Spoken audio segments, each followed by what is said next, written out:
యేసు నామములని ఆజ్ఞాపిస్తున్నా. యేసు నామముల కడుపులో నుండి బయటకు వెళ్ళిపోవాలి.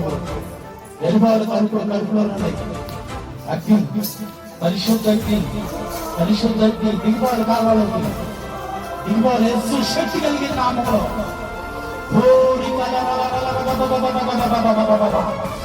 అగ్ని యేసు నామములో వచ్చే తలలో నుండి బయటకు వచ్చాయని బిడ్డని చావుకు ప్రేరేపిస్తున్న దురాత్మ యేసు నామములో నేను బంధించేస్తున్నా.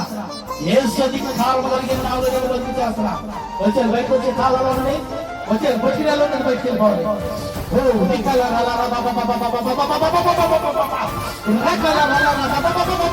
అగ్నితో నేను కాల్చేస్తున్నా. దేవుడి యొక్క అగ్నితో నేను కాల్చేస్తున్నా. వెళ్ళిపోవాలి. శాస్త్రంగా బిడ్డలు ఉండకూడదు. వెళ్ళిపోవాలి. ఆ బిడ్డ ఇంట్లో కూడా ఉండకూడదు. ఆ దేవుడి యొక్క రక్తమును యేసు రక్తమును బిడ్డ మీద ప్రోత్సహిస్తున్నా. వెళ్ళిపోవాలి. బయటికి ఇంట్లో నుండి వెళ్ళిపోవాలి. బయటకు వెళ్ళిపోవాలి. ఇంట్లో ఉండకూడదు. బిడ్డ ఇంట్లో ఉండకూడదు. యేసు పరిశుద్ధాత్మను తాకు. నిన్ను దేవుని యొక్క అగ్నితో ఇదిగో నా దేవుని యొక్క అగ్ని దొరుకుతుంది. నా దేవుని యొక్క అగ్ని యేసు నామములో దిగుతుంది.